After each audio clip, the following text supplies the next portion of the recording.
Sir మన Indian కల్చర్లో మనం చూసుకున్నట్లయితే ఎవ్రీ రిచువల్స్కి వచ్చేసి ఒక సైంటిఫిక్ రీజన్ ఉంటుంది కదా, మరి బ్రహ్మ ముహూర్తానికి కూడా ఏంటి రీజన్ అంటారు? బ్రహ్మ ముహూర్తం ఆ పదంలోనే బ్రహ్మ ఈజ్ క్రియేటర్. ఓకే. నీ జీవితాన్ని నువ్వు తయారు చేసుకునే ముహూర్తం ఎర్లీ ఇన్ ద మార్నింగ్.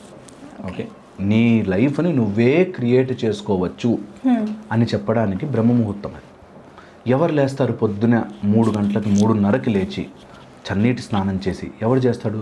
లైఫ్లో ఏదైనా గోల్ ఉంటే, you want to create your life, నువ్వు నీ లైఫ్ని బ్రహ్మలాగా మారి నీ జీవితాన్ని నువ్వు తయారు చేసుకోవాలి అంటే మెల్లగా 11 గంటలకు లేచి చదువుదానిలే, వెళ్దాంలే అనుకున్నవాడు బ్రహ్మ అవ్వలేడు వాడు లైఫ్కి. సో ఎవరి లైఫ్కి వాడు బ్రహ్మ అవ్వడానికి పొద్దునే లేచి, ఎప్పుడు టైమింగ్ కూడా క్లియర్గా చెప్పారు మనకి, దట్ రాత్రి నువ్వు 9-10 గంటలకు పడుకుంటే మార్నింగ్ సన్ రైజ్ కంటే 45 మినిట్స్కి ముందు 45 మినిట్స్ అంటారు. ఓకే, సో ఆ టైం నుంచి 45 మినిట్స్ బిఫోర్ టు 45 మినిట్స్, దాని తర్వాత 45 మినిట్స్కి సన్ రైజ్ వచ్చే టైంలో బ్రహ్మ ముహూర్తం అంటారు. 45, 48 ఇవి వాల్యూస్ చేంజ్, కానీ అప్రాక్సిమేట్లీ అది. ఆ టైంలో ఎవరైతే లేచి సాధన చేస్తారో, ఏదైతే మళ్ళీ సాధన చేస్తారో వాళ్ళ జీవితం వాళ్ళు చేతులారా రాసుకున్నట్టు అవుతుంది. బ్రహ్మ రాసిన తలరాతను కూడా మార్చుకోగలిగే శక్తి ఆ టైంలో ఉంటుంది. అందుకని బ్రహ్మ ముహూర్తంలో లేవడం అంటారు. సో మార్నింగ్ లేచేవాడు ఆ టైంలో స్నానం చేసుకుని అక్కడ సాధనలో కూర్చొని సంగీతము కానీ, వాడికి కావాల్సిన ఫీల్డ్ కానీ, చదువు కానీ, ఎక్సర్సైజ్ కానీ ఏది చేసినా, ఒక మనిషి ఆ టైంలో ఎక్సర్సైజ్ చేస్తే ఆరోగ్యం బాగుండాలని రాసుకుంటున్నాడు. ఆ టైంలో వాడు నిజంగా ఆర్చరీ ప్రాక్టీస్ చేస్తే నేను మంచి విలుకాడు అవ్వాలని ప్రాక్టీస్ చేస్తున్నాడు. ఆ టైంలో యోగము ప్రాక్టీస్ చేస్తే నేను స్పిరిచువల్గా ఎదగాలి అని. సో ఎవరు ఆ టైంలో లేచి ప్రాక్టీస్ చేస్తారు, ఇది అందరికీ కాదు. ఎవరైతే బాగుపడాలి, ఎవరైతే ఇంప్రూవ్ అవ్వాలి, ఎవరైతే నా లైఫ్ని నేను తీర్చిదిద్దుకోవాలి అనుకుంటారో వాడు. బ్రహ్మ ముహూర్తం అనగానే, మార్నింగ్ లేవాలి అనగానే వెంటనే చూడండి మీరు, మొత్తం క్లాక్ సెట్ అయిపోతుంది. మార్నింగ్ లేవగానే నైట్ తొందరగా నిద్ర వస్తుంది. నైట్ తొందరగా నిద్రపోవాలంటే ఫోన్ పక్కన పడేసి 9 గంటలకు పడుకోవాలి. 9 గంటలకు పడుకోవాలంటే అంతకు ముందే వాడు మొత్తం వర్క్స్ అన్నీ ఫినిష్ చేసుకోవాలి. 9 గంటలకు పడుకోగా నిద్ర రావాలంటే టూ మెనీ అన్నెసెసరీ థాట్స్ మైండ్లో తిరగకూడదు. బికాజ్ ఈ రోజుల్లో చాలామంది బెడ్ మీద పడుకుంటారు, కానీ ఏవో ఆలోచనలు, ఏవో థాట్స్, ఏవో ఫోన్ పక్కన పడేసిన ఏవో థాట్స్. నిద్రపోవడానికి అటు తిరిగి ఇటు తిరిగి అన్ యావరేజ్ పర్సన్ నిద్రపోవడానికి ఇప్పుడు 45 to 50 మినిట్స్ పడుతున్నారు ఈజీగా. నార్మల్గా మన యోగిక్ సిస్టంలో ఇట్లా పడుకుంటే 30 సెకండ్స్లో నిద్రలోకి వెళ్ళిపోతారు. నిజంగా కూడా మొత్తం ఓవరాల్గా మన లైఫ్ సెట్ అవ్వడానికి బ్రహ్మ ముహూర్తంలో లేవడం ఈజ్ వన్ థింగ్. రెండోది, brain is at a very minimal activity.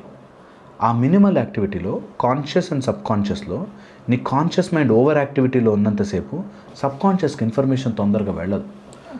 ఏదైతే సబ్ కాన్షియస్లోకి వెళ్ళిపోతుందో it becomes an automated process.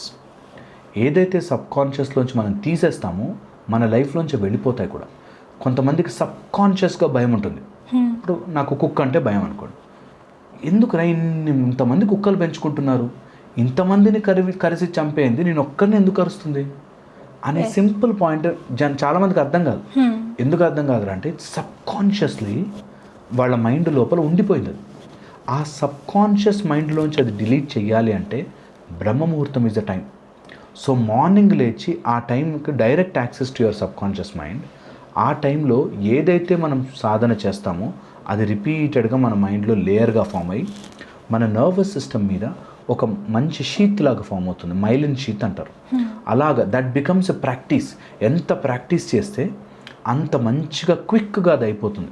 So ఆ time is the easiest time to trespass your conscious and get in to your sub conscious. And ఏదైతే sub కాన్షియస్లో ఎక్కించామో అది ఆటోమేటిక్గా మన లైఫ్లోకి జరిగిపోతూ ఉంటుంది.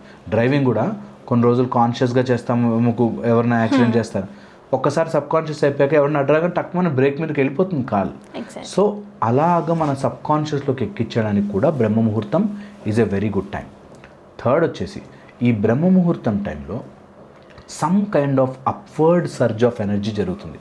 ఇది సైంటిఫిక్గా క్వాలిఫై చేయడానికి ఎన్నో రీసెర్చెస్ జరుగుతున్నాయి. దట్ ఎర్లీ మార్నింగ్ లేస్తే అండ్ దాంట్లో ఒక బ్యూటిఫుల్ ఇంట్రెస్టింగ్ స్టడీ నేను చదివాను. నార్మల్గా ఒక 1000 మంది కలిసి ఎక్కడన్నా ఉన్నారంటే అదంతా గలబ డిస్టర్బెన్స్గా ఉంటుంది. అలాగే మీరు ఎర్లీ మార్నింగ్ లేచి అదే 1000 మందితో కూర్చోండి, అయినా కూడా ఒక టైప్ ఆఫ్ మంచి ఫీల్లో ఉంటారు. ఎర్లీ మార్నింగ్ రన్నింగ్కి వెళ్ళినప్పుడు, పార్క్కి వెళ్ళినప్పుడు అంతమంది ఉన్నారు, అయినా కూడా మనకు ఒక మంచి ఫీలింగ్ వస్తుంది. అదే నైట్ చూడండి, లేట్ నైట్స్ అయ్యాక ఆ 10 మంది ఉన్నా కూడా ఆ ఎన్వైర్న్మెంట్ అంతా డిమ్ అండ్ డల్గా ఉంటుంది. Okay, so this is also very very important.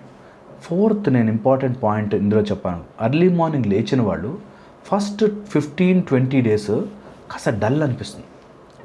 But after that బాడీలో తెలియని ఎనార్మస్ చేంజ్ స్టార్ట్ అయ్యి యాక్టివ్ అయిపోతుంటారు.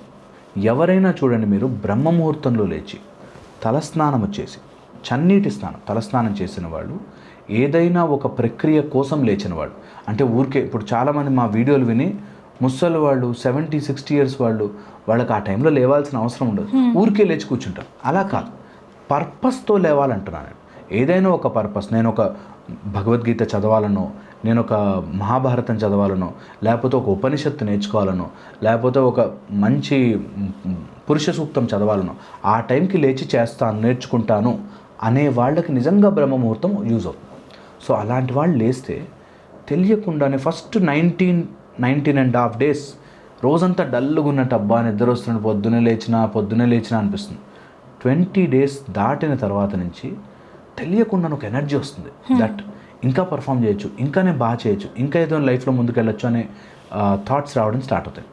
చాలామంది ఈ 19 డేస్లోనే 3 సార్లు మిస్ చేసేస్తారు. ఏదో ఫంక్షన్ అంటారు, నిన్న నైట్ దావత్కు పోయినా అంటారు, అట్లా మిస్ చేసేస్తారు.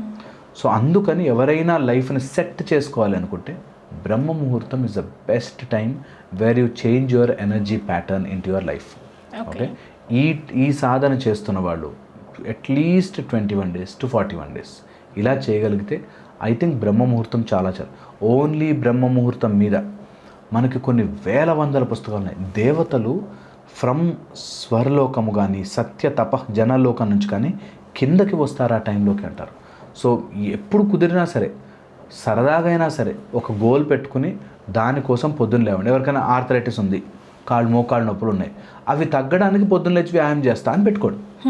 Try it out. మన లైఫ్లో ఈ శరీరముతో ఒక చిన్న ఎక్స్పెరిమెంట్ చేసుకోలేకపోతే, నీకు నువ్వు సైంటిస్ట్గా మారకపోతే ఎవరు కాపాడతారు మనని? అందుకని పొద్దున్న లేవడమే, ఎవరికి డబ్బులు ఇవ్వాల్సిన పనిలే, పొద్దునే లేవండి. 3:30 మ్యాక్సిమం. 3:30కి లేవాలంటే నైట్ తొందరగా పడుకోండి. ఓకే, అట్లీస్ట్ ఒక 6.5 hours మంచి స్లీప్, డీప్ స్లీప్ పట్టండి. 3:30కి లేవండి. మోకాళ్ళ నొప్పులున్నాయా, దానికి సంబంధించిన ఒక 10 ఎక్సర్సైజులు, కాళ్ళ కింద టవల్ పెట్టుకునే ఎక్సర్సైజ్, ఇది చేసి చూడండి, చేంజ్ వస్తుంది బాడీలో, ఖచ్చితంగా ఇంప్రూవ్మెంట్ వస్తుంది. నాకు అవ్వట్లేదండి, నాతో చేతన అవ్వట్లేదు అనుకోవద్దు, ఎప్పుడు ప్రయత్నపూర్వకంగా చేసుకోవాలి. దీనిలో నష్టం ఏం జరుగుతుంది? కొంచెం తొందరగా లేస్తారు అంతే. సో ట్రై చేయండి please, I request everyone, try చేసుకుని చూసుకోవాలి. ఇవన్నీ ఎవరి ఎక్స్పెరిమెంట్ వాళ్ళు చేసుకోవాలి. మీకు నప్పలేదు మీ శరీరానికి, 20 days తర్వాత go back to your routine life, ఎలాగో ఉంది కదా, బట్ నచ్చింది, continue it will be a beautiful process. Okay sir, బ్రహ్మ ముహూర్తంలో మనం నిద్రలేస్తే బెనిఫిట్స్ ఏ విధంగా ఉంటాయి అనే వాటి గురించి అయితే క్లారిటీ ఇచ్చారు. Thank you sir. Thank you.